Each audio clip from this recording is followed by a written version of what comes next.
Weather portion of Ag Week this week. We'll start off with the overall outlook. Arctic air is in retreat across North America. We've had it descend the last couple of weeks down into the northern plains. Much of the Midwest has had some pretty cold weather. Not really crazy cold for January, but a definite cold snap. Well, now that stuff is going back toward Hudson Bay and the far north. Secondly, the rains and mountain snows continue for the Pacific Northwest and northern half of California. Still not looking for much in the southern part of California, which does have some significance for the overall national drought outlook. Meanwhile, I do see at least another pretty good chance, not necessarily this week, but next week, of another snow system, perhaps a big one, in the Midwest to accompany the one that's ongoing this weekend along the eastern seaboard. But before we get to all of that, the last few days, the last little bubble of cold high pressure working through the Great Lakes, bringing behind that some strong south winds, which ushered in a pretty nice warm front, setting the stage for a nice weekend warm-up and lots of thawing weather across the northern plains.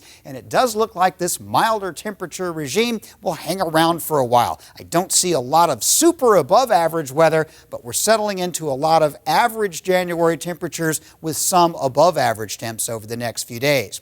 As I mentioned, Arctic air has gone in retreat. It's hanging up around Hudson Bay right now. The polar jet stream weakening quite a bit. The southern branch of the jet stream remains very much the strong one, and that's so typical, very classic El Nino weather pattern. As we move through the week, the northern branch will flip-flop around, bringing us the occasional milder day. It retreats to the colder day in the northern plains, upper Midwest. Any storm action this week is going to be along this southern jet from Florida along the eastern seaboard. I just don't see a lot of heavy weather in the Great Plains with this one. Toward the end of the week, though, another strong jet stream energy streak will be approaching the west coast, should bring some more significant moisture to parts of the Pacific Northwest down through northern California, and that eventually may turn into a Midwest snowstorm sometime the following week. Let's take a look at the actual forecast then. First of all, there will be plenty of moisture out in the northwest, down through about San Francisco, but not much further south. Much of the southern plains, including Texas, will be dry.